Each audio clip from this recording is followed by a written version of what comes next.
So this is the first of two gatherings to talk about our exciting new move. This is one of the most exciting parts of the new beginning process that we began, well, I guess it's been some months now. As I said in an earlier call with some of you, theological landscape is rapidly changing, and it's certainly rapidly changing at the GTU. Many of the schools that were, no worries. First of all, could I make sure that everybody who is online is muted?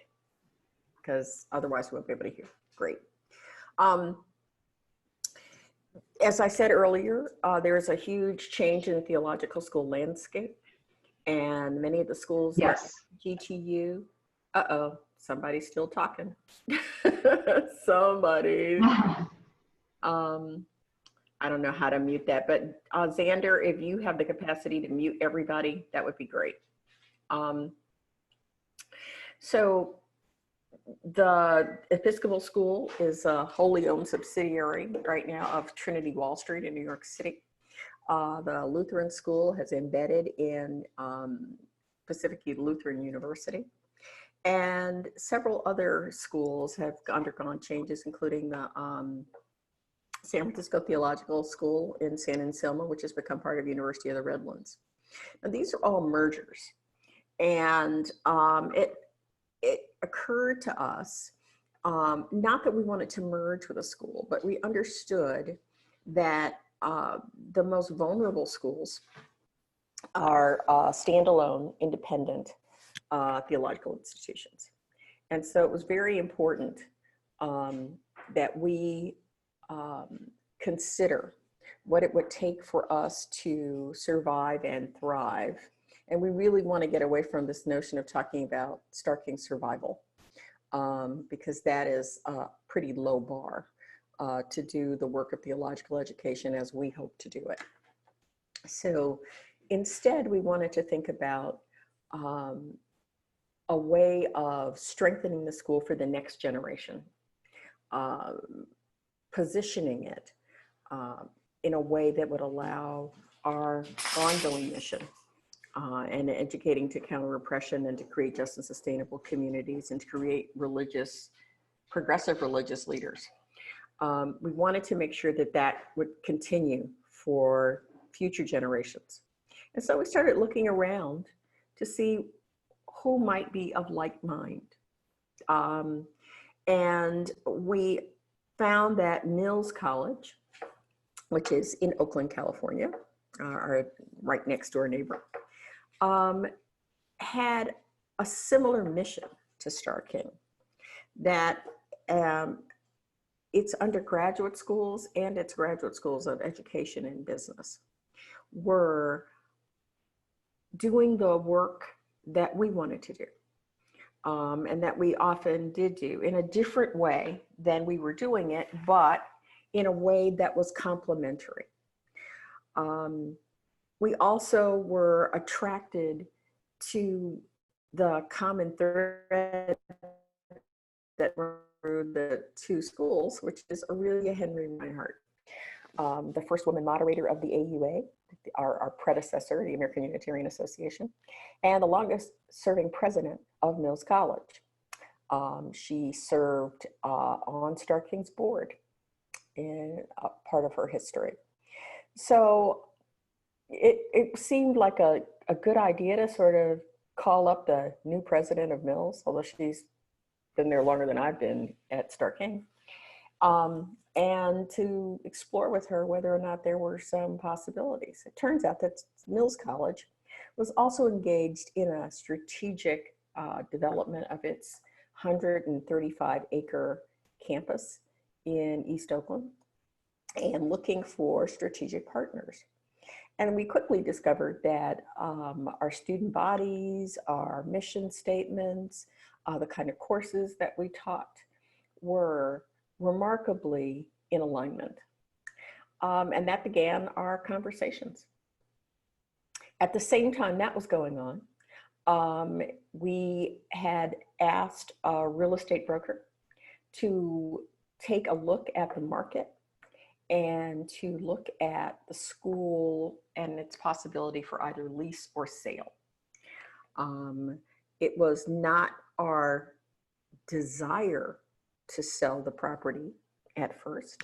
We hoped that leasing the property might be an option because we were well aware that once you leave a particularly hot market, it's very hard, if not impossible, to get back into it. But it quickly became clear that sale was the option that made the most sense for us. And so we began to look at some of those options, and our broker negotiated a sale for us that would allow us to remain at Starr King as tenants until the end of this school year. When we graduate this next class and finish our classes and close out the fiscal year, June 30th, we will be done at the LeConte Avenue property. And that's hard for a lot of people to acknowledge. It's hard for us to imagine. The home of Starr King on LeConte Avenue is the longest tenured home that we have. It's our fourth in the 115 years that we've been in existence, but it's the place we've been at the longest. And so there are generations of people who only know that Starr King is that little house on LeConte Avenue. And we will have ample opportunity to say goodbye to that.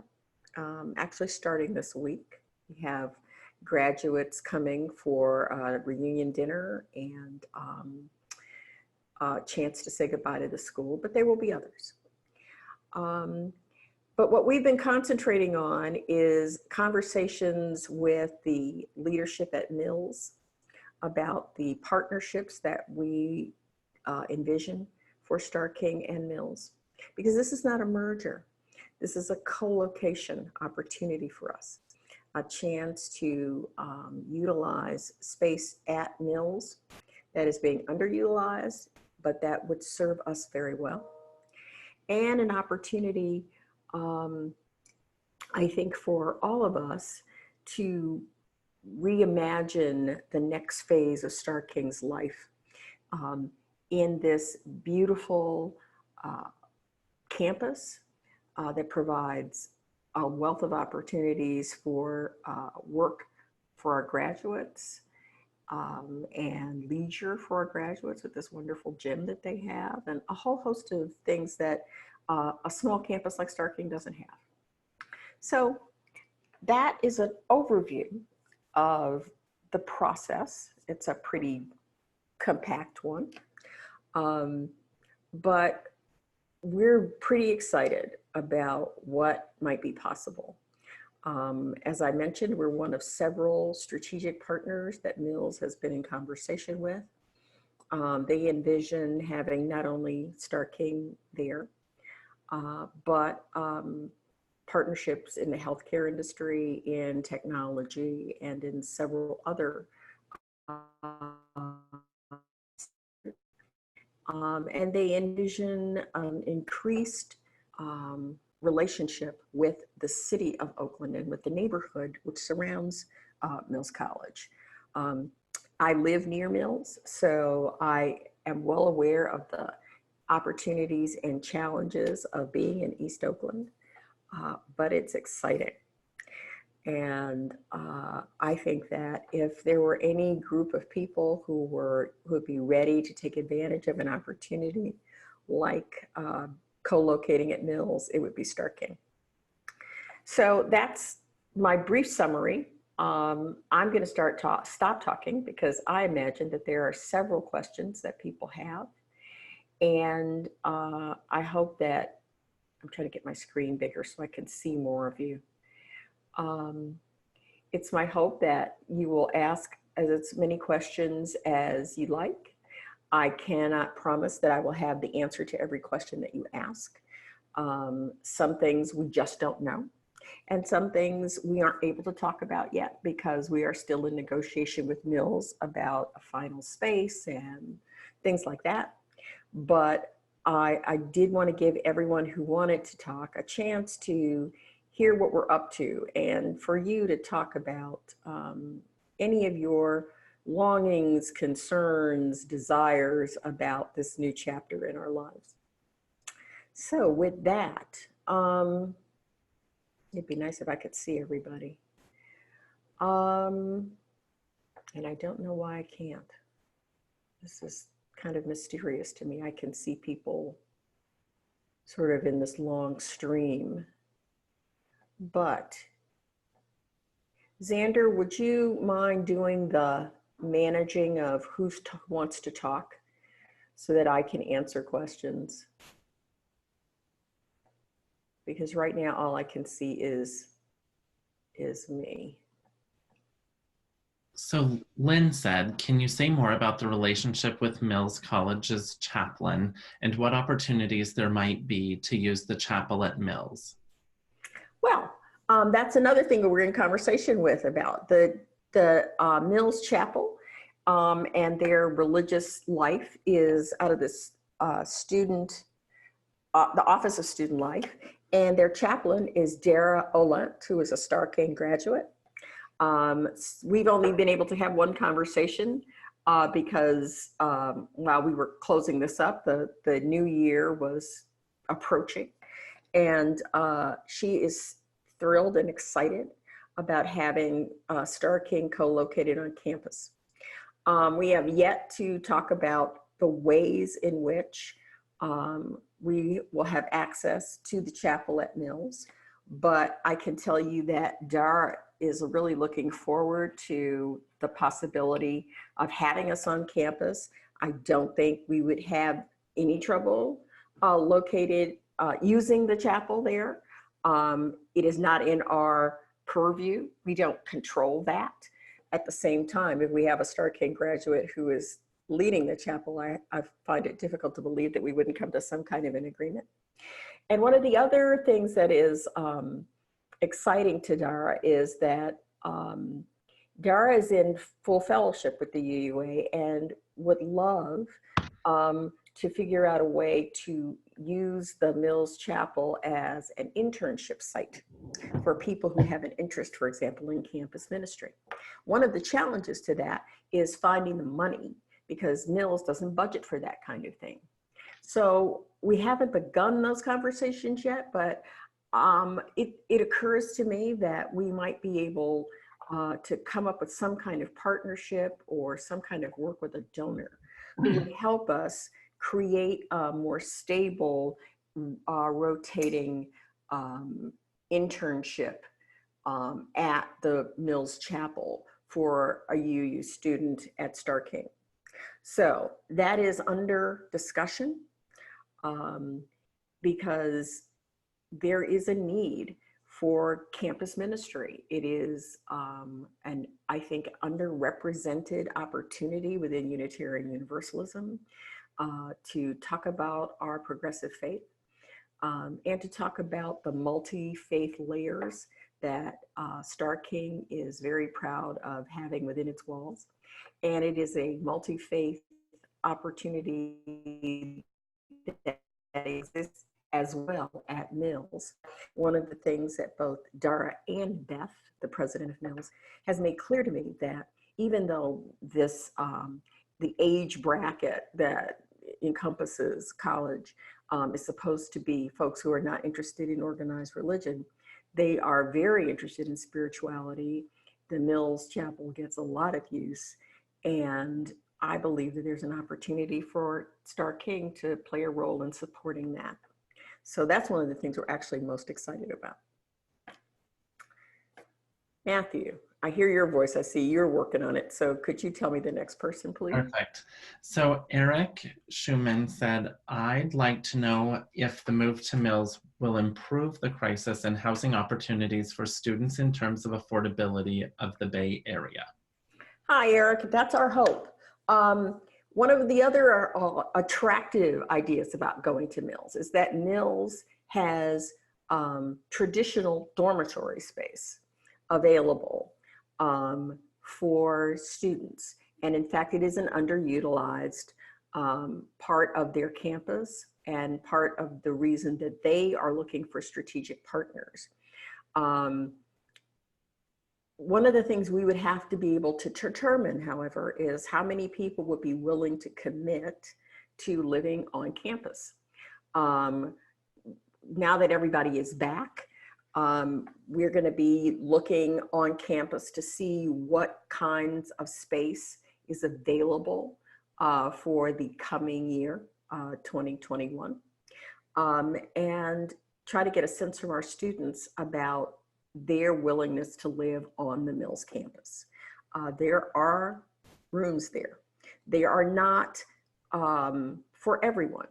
Some people feel like they're too old for the dormitory situation, and I kind of get that. But that is another thing that made us really excited, especially because PSR, our neighbor next door, is beginning to sell off its dormitory space because of the deferred maintenance, which we fully understand. And there are some deferred maintenance issues at some of the places at Mills College, but some of them are just not being used right now. They have common kitchens, but they are dorm rooms. And since Mills has a high level of commuter students, people who are first-time college attendees who live in the Bay Area, their needs for housing have shifted. They already have, for example, about 25 people who go to UC Berkeley who live at Mills.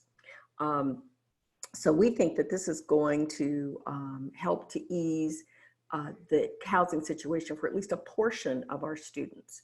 I don't know if it's going to do as much for people who really want their own home or who really believe that they would be best served in a co-housing situation, but we're going to make every effort to identify those folks who might be willing to live in a dormitory situation and see if we can't house them. It will cost about as much as it costs to live at PSR. PSR was a bit below market rate and less expensive than some of the other GTU schools. For example, ABSW is kind of at market rate. ABSW is the Baptist school. So we're looking to try to find that sweet spot for our students who are interested in having a high residence experience. And the last thing I want to say about that is that we believe it's really important to do everything we can to maintain the high residence part of Starr King's education. Even for people who come for intensives, it's really important when they arrive that there be a community in place. And as it became more and more difficult to house students in the Bay Area, particularly in the Berkeley area, we began to believe that that capacity for formation was being threatened. And we wanted to do what we could to offset that. It's one of the many parts of this adventure that we think will be. So I hope that answers your question. Next. The next question is from Joe Green. I'm Hi, wondering if we will still be a part of the GTU and if students will have more difficulty taking classes at other seminaries in Berkeley if they are now in Oakland.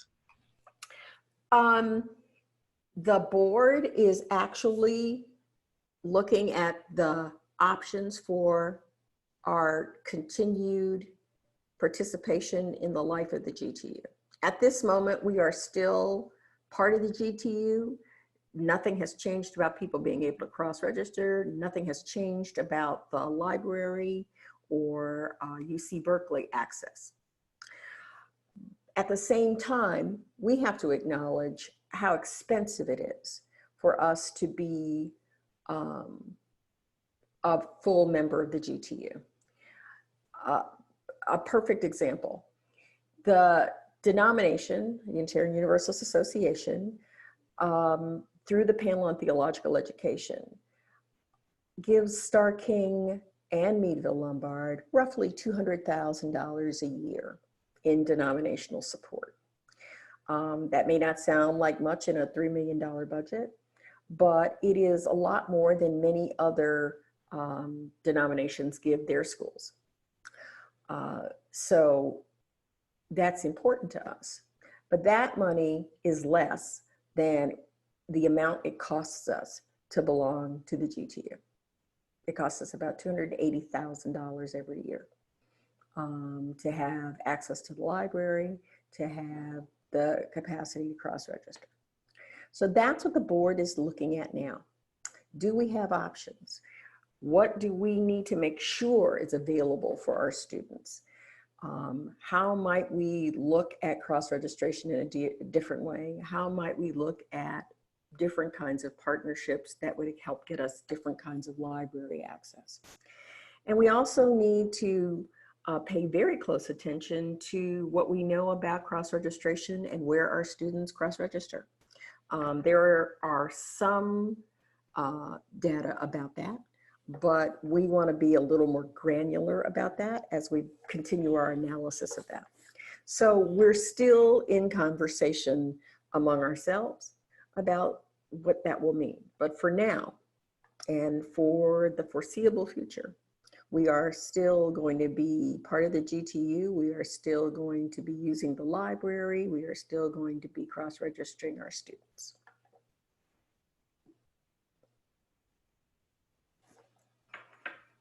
That brings you current. I don't have any other questions at the moment. So if anybody has any, you can just hop in when you're ready.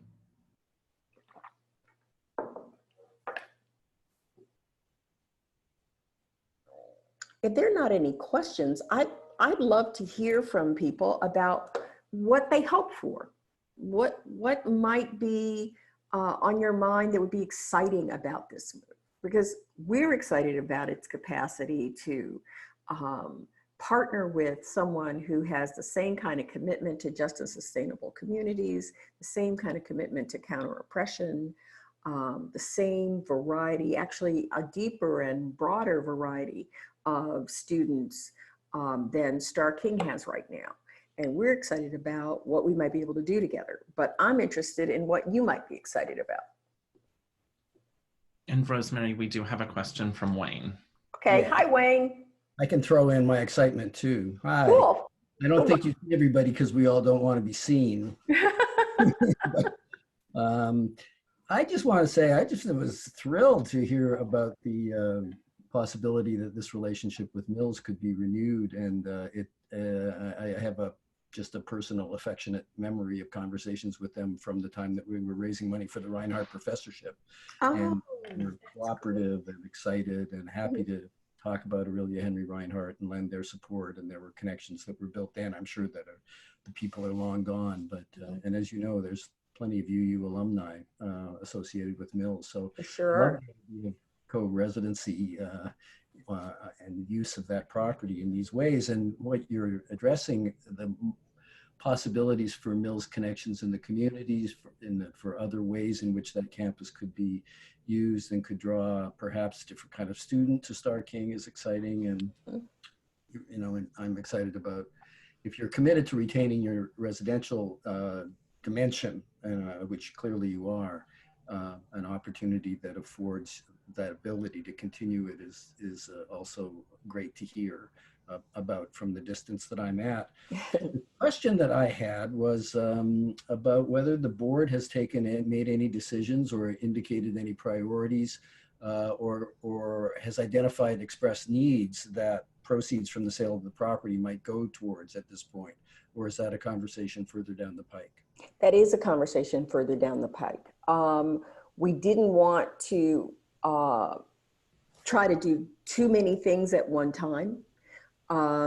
There are some conversations that are going on around what is the best use of the proceeds. And I have to say that the sale has only been completed in the last 5 days because it takes a long time to do this and because the holidays are in the way.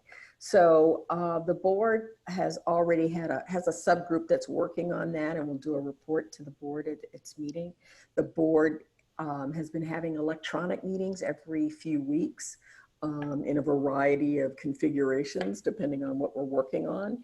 And that's very much going to be part of the conversation going forward. What's the best and most prudent use of these funds? How might we maximize them?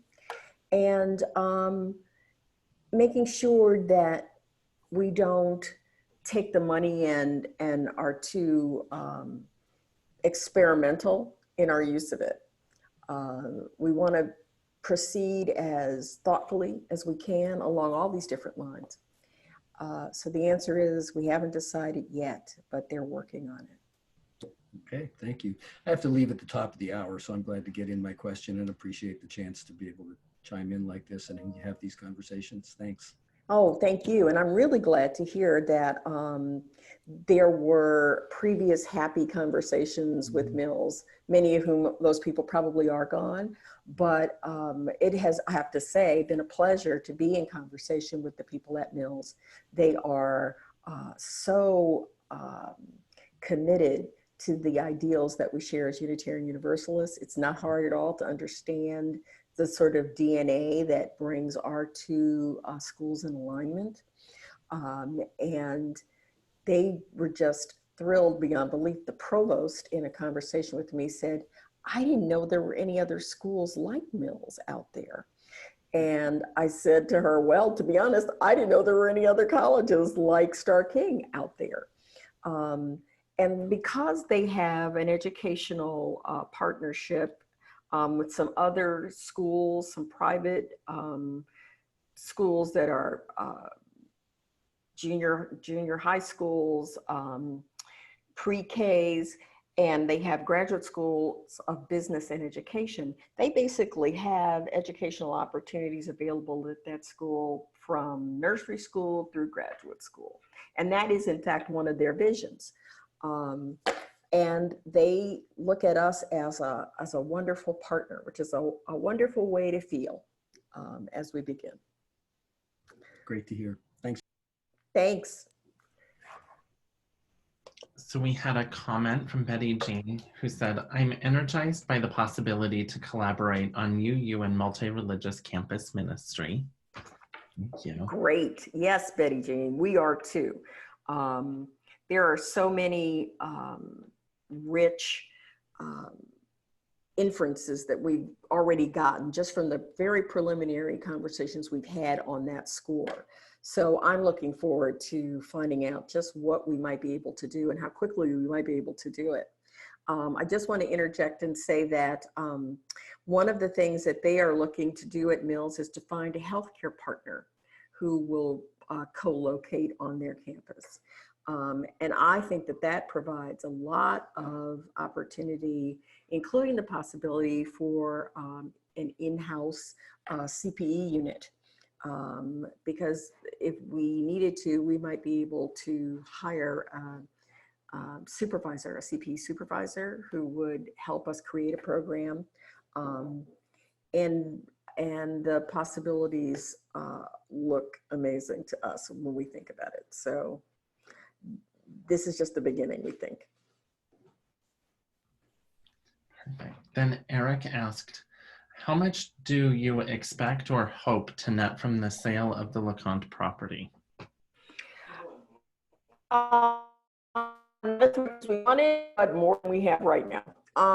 We are hoping that the final number will come in somewhere around $3 million, but we're not sure yet because we're still working out fees and things like that.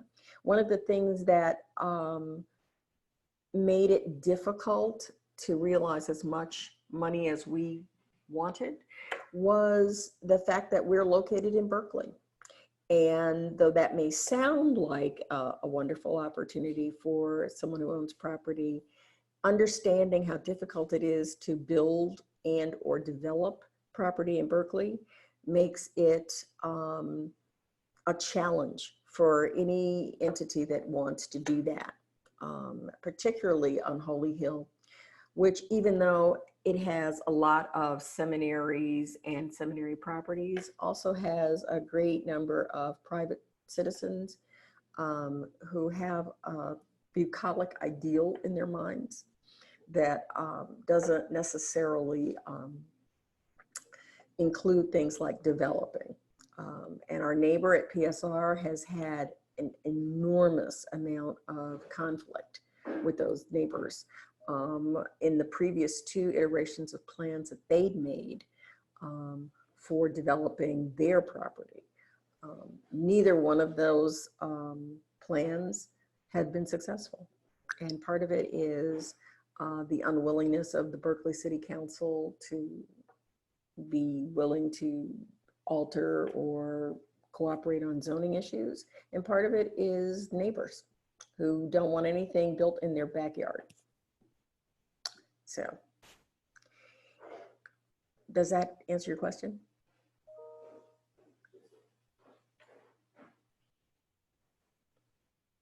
It's silent. Eric said yes. Okay, good. What's up, Matthew? Who else is there? That's all I've got at the moment.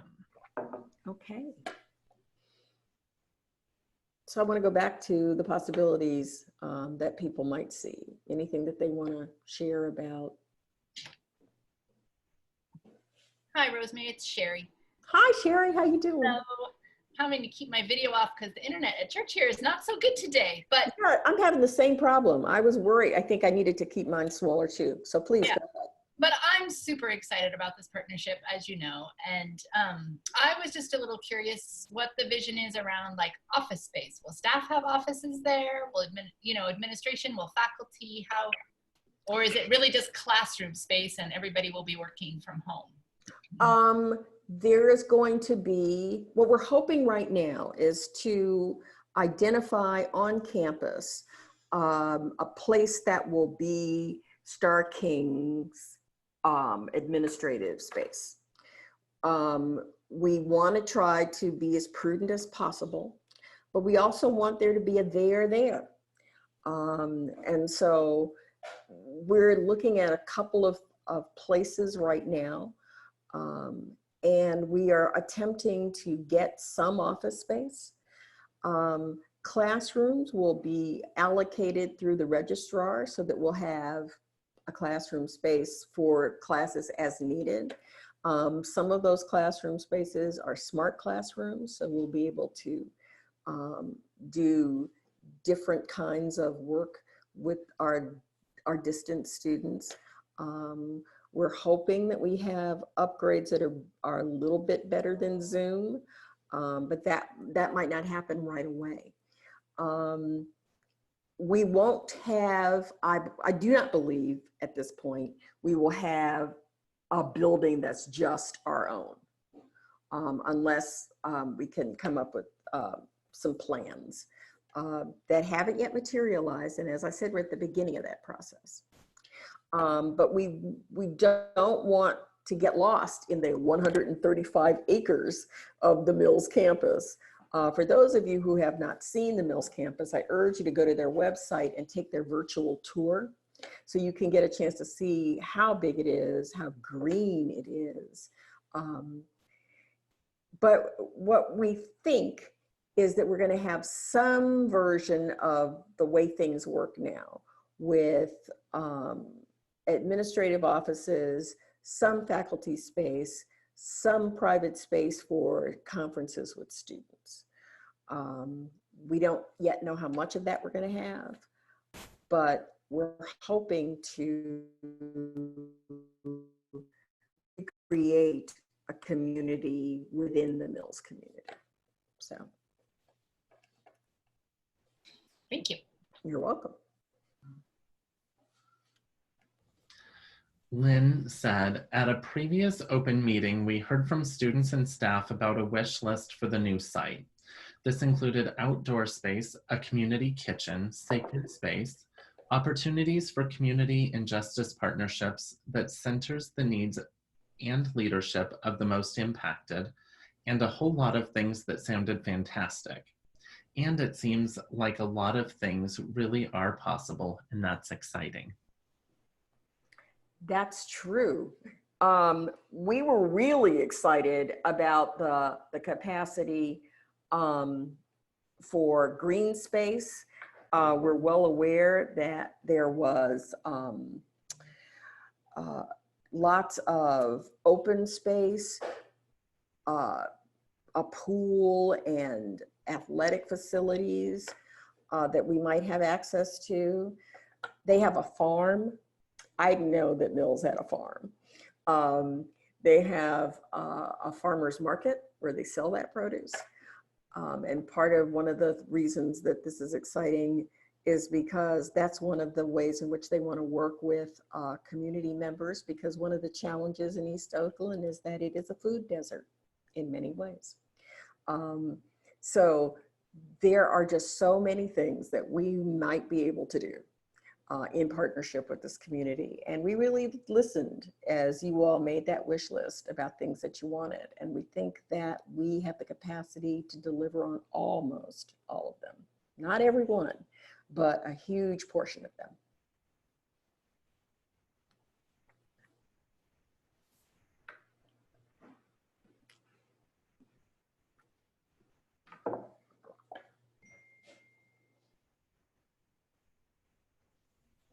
That's More people. Moment. Okay.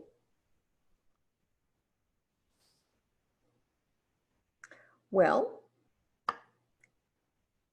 I don't want to make people stay if they have other commitments and opportunities to go do stuff in the rest of the day. I just wanted to make sure that we've been faithful in our promises to you to communicate with you on a regular basis as we have news. The one thing I do want to say is that I understand that even amid the excitement, there's a lot of mystery about how this will go.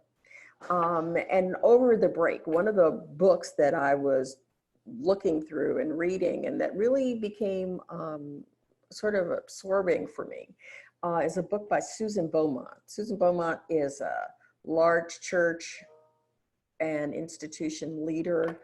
She used to work at the Alban Institute before they went out of business, and now has her own consulting firm. But she has this great book called Leading When You Don't Know Where You're Going, Liminal, Work in a Liminal Time, or Church, I can't remember the subtitle.